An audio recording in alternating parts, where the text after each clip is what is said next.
ไทยแล้วนึงจ้ะอาทิตย์ใส่กันไทย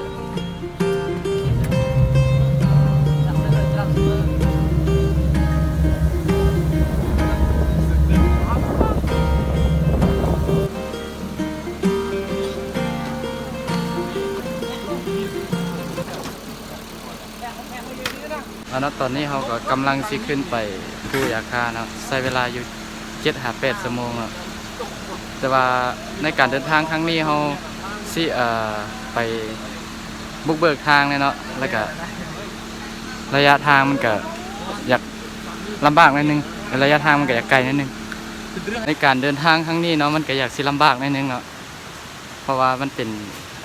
ช่วงฤดูฝนนะแล้วก็เมื่อวานเมื่อคืนนี่ก็มีฝนมีตอนนี้เขาก็กำลังนั่งพักเอาแห้งเนาะกำลังยำคอเลตเนาะเพื่อจะเดินทางต่อไป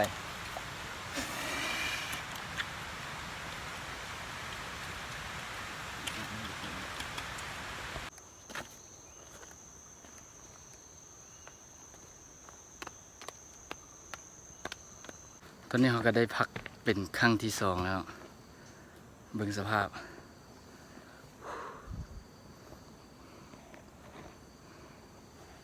ตอนนี้เขาก็มาฮอดอยู่ที่จุดชมวิวหนึ่งเนาะเบิ่งสภาพเดี๋ยวสิพาไปเบิ่งวิวเนาะว่าเป็นจังไง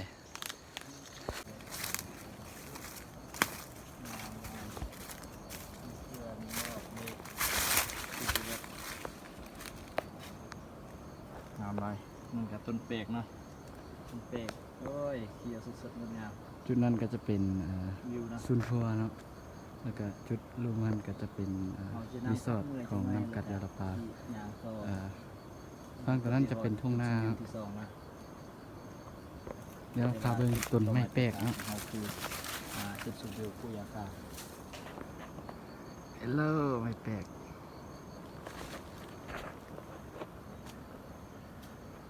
ตอนนี้เขากำลังสิฮอดจุดชมวิว2นะเดี๋ยวสิพาไปเบิ่งวิวเนาะ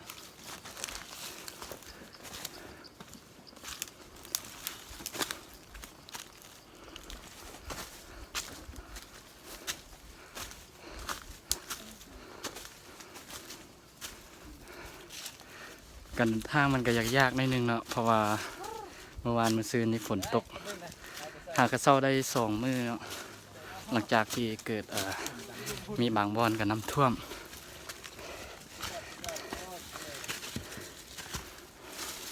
บรรยากาศโอ้ยเดี๋ยวให้ภาพมันบรรยายนะวิวโคตรงามเลยนี่เป็นจุดชมวิวที่2แล้วก็กันฮอดภูยาคาคนโอ้พยาบาลละวิวงามโอเคเนาะเดี๋ยวพักเมื่อยจักหน่อยแล้วก็สิยัง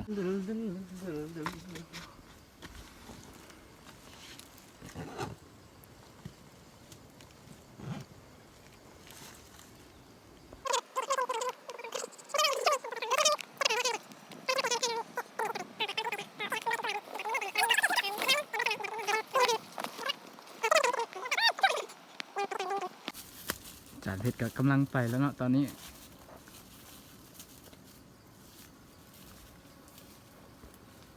เบิ่งฟ้าครึมๆมืดๆเลยตอนนี้ก็ฮอดเวลาตอนเที่ยงเนาะสิได้กินข้าวรับประทานอาหารตอนสวย ตอนนี้เขาก็ฮอดจุดที่ว่าเขาสิกินข้าวเนาะมารีวิวของกินเดี๋ยวเขาสิมารีวิวอาหารตอนสวยมื้อนี้เนาะบอลนั่งกินข้าวกับเที่ยวเกิน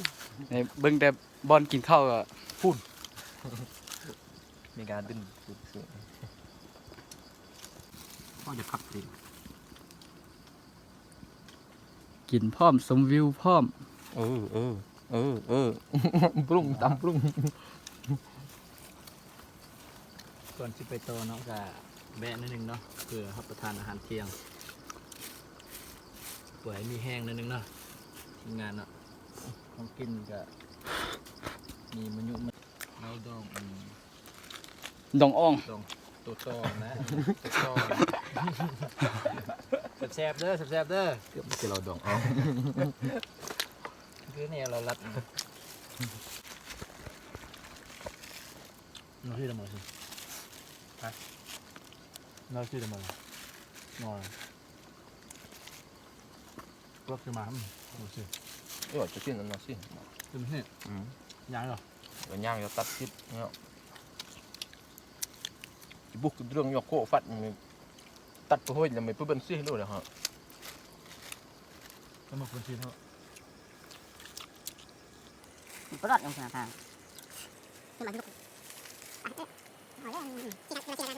nhưng mà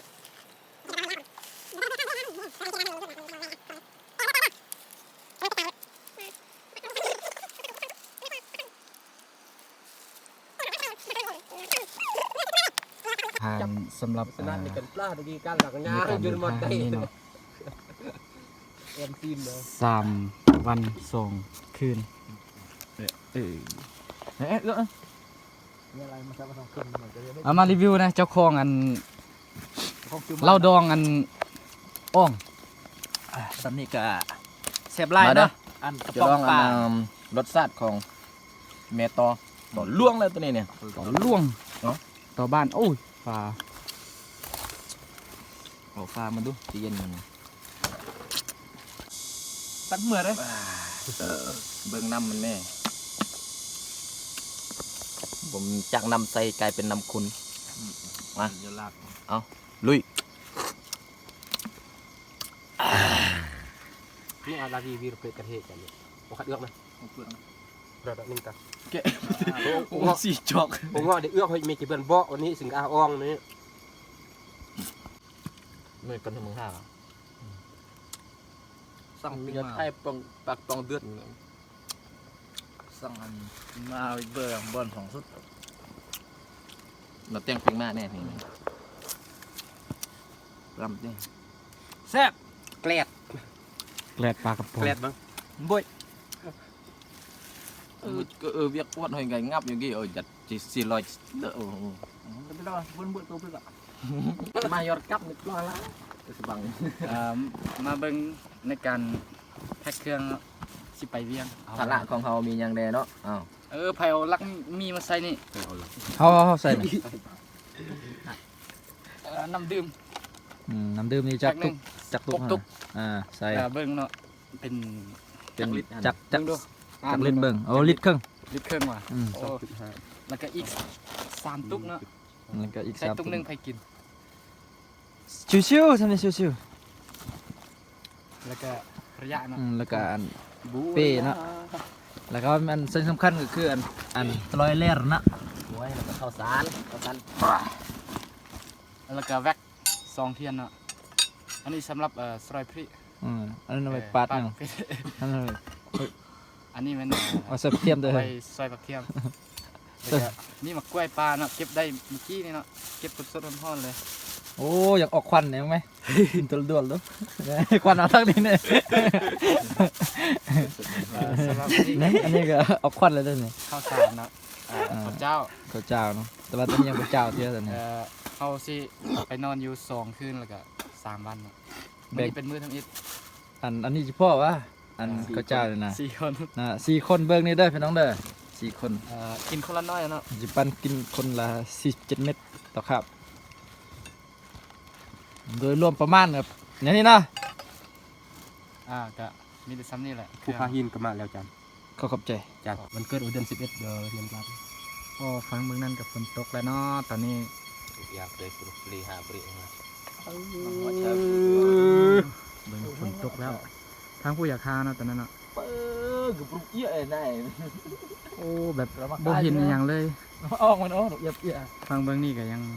โล่งอยู่เนาะแต่ว่า ยีตอกได้ไหม เบิ่งสภาพการก็คือสิบ่มีเนาะทางนี้ตอนนี้ แต่ว่าตอนคืนตอนเฮาสินอนเมื่อคืนนี่เนาะก็บ่ฮู้ว่าสิเป็นยังไง ส้มก็ส้มสิกระบุ้ส้มก็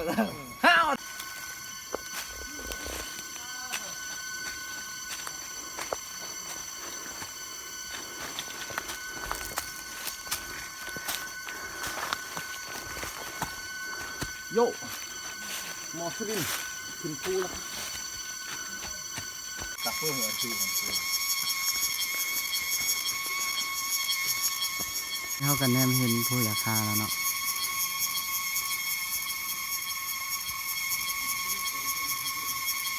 จากที่ฝนตกแล้วเนาะเกิดสิบประมาณนี้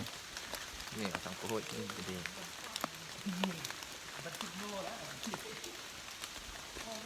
มาฮอดป่าไม่แปลกเนาะก็มีหลังจากที่เขาแข่งฝนมาในเลยยานหนึ่งแล้วเนาะเขาก็มาฮอดจุดที่เขานั่งพัก เดี๋ยวสิพาเบิ่งวิว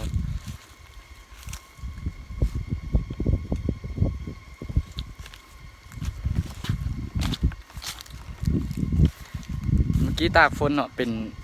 ระยะประมาณ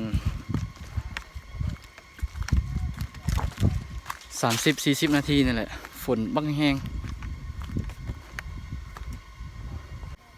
ป่าไม่แปลกเด้อเดี๋ยวพามาเบิ่งวิว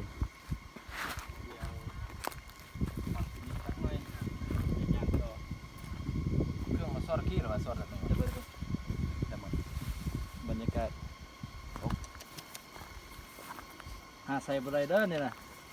มาฝากพี่น้องๆเนาะอยู่ที่อยู่ในเมืองแล้วเฮ็ดเวียกนักกะผ่อนคลายไปกับคลิปนี้ซะผู้ป่าที่ยินเกิดไม่ปรับอยู่ไม่อยู่สู้ซื้อเฮ้ยปะ ตอนนี้เราเดินทางกับมาฮอดบอนที่พักสำหรับวันนี้เนาะแล้วก็มื้อสิเดินทางเฮ็ดภารกิจคือเฮ็ดทางเนาะตัดหญ้าขึ้นไปทางภูยาคาเนาะคือตัวจุดนั้นวิวงามๆฟ้าลุ่มเต็มได้ แก้วเนาะแก้ว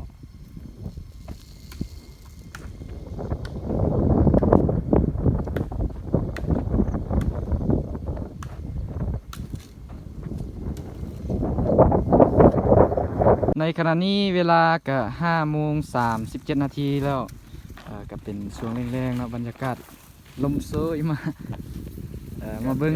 การกางเต้นของอาจารย์เพชรเนาะ ตาเป็นบางแง่กับเดียววันนี้ผมมี เดี๋ยวมารีวิวเต้นกันเนาะ เต็มนอน Dia cuma kedur ya.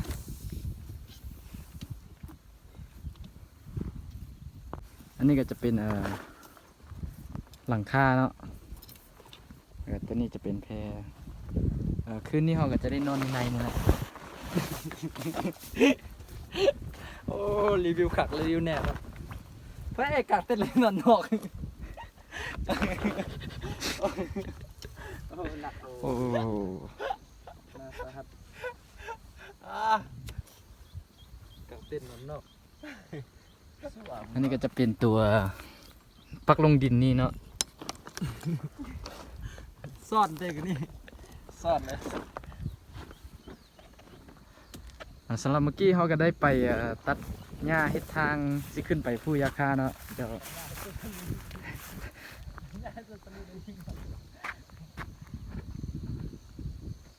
ตัดลงไปนี่แล้วก็ลงไปแล้วไปเกือบครึ่งหนึงแล้วเนาะตั้งแต่จุดนี้ไปภูยาคาก็แอมสเตอร์ดัม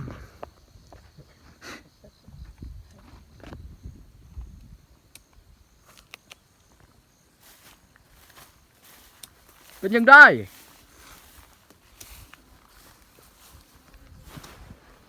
บิ๊กบิ๊กมา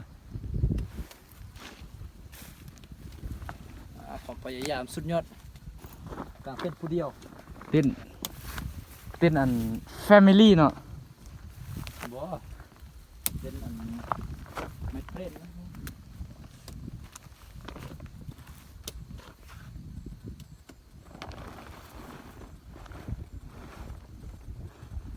เดี๋ยวอีกประมาณ 30-40 นาทีเขาสิมาถ่ายบรรยากาศตอนตะเวนตกเนาะเบิ่งกับอีกบ่ดนน่ะสิลง ประมาณ8 มื้อแล้วจะได้เห็น เฮาก็ได้ดังไฟเป็นที่เรียบร้อยแล้ว ตอนนี้ก็บรรยากาศ ซิงเสียงเลย กำลังดีเนาะฟ้าลมก็มาเป็นบางโอกาส มาเบิ่งอันดาวบ้านดอนเนาะกับอัน จานเพชรจึงได้ ขี้หักใน ความรู้สึกมื้อนี้ เมื่อยไร เมื่อยแต่ได้มาฮอดนี่แล้วก็ แห้งเมื่อย แห้งเมื่อย เดี๋ยวสิมาเบิ่งทางอันน่ะบ้านแสนลาด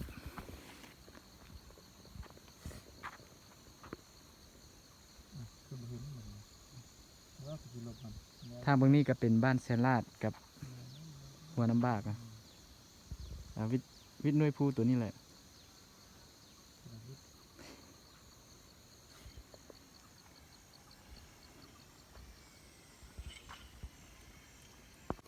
ตอนนี้ก็ฮอดเวลาเนาะเพราะว่าเขาได้มาฮอดมาจอดมาถึงว่าเมื่อยซ้ำใดหากะคุ้มค่าเนาะได้มาเบิ่งตามจุดมุ่งหมายก็เป็นตกดินแท้ๆงามพี่น้อง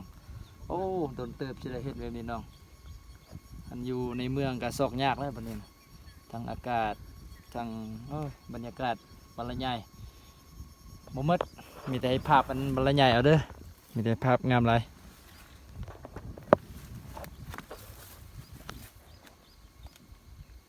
สัมภาษณ์ อันมีสัมภาษณ์เหรอเดียบเราในส่วน 1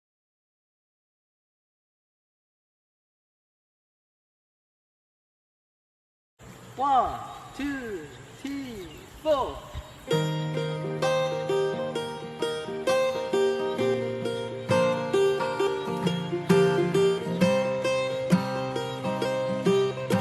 คนที่ลงหูเป้า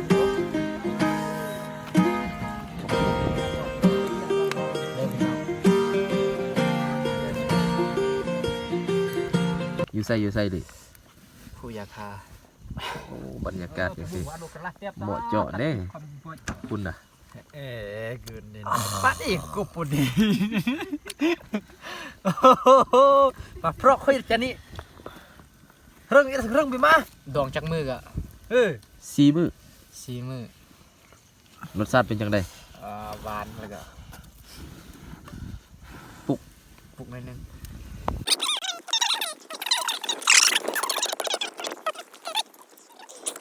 ที่บรรยากาศยามเช้าๆกับทะเลหมอกตะเวนกำลังสิขึ้น เดี๋ยวสิพาเบิ่งบรรยากาศ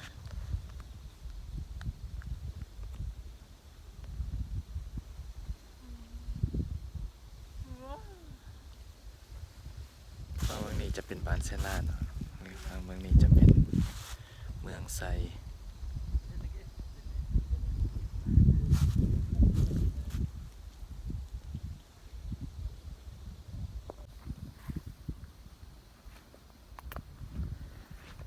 บรรยากาศงามๆฮัลโหลเมืองไซ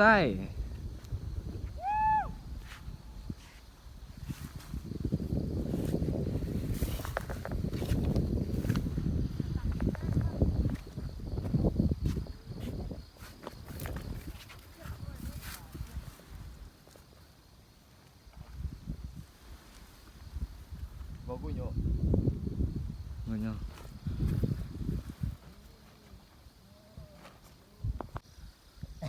นี่เนี่ยมกเนี่ยมันต้นดำแล้วนะ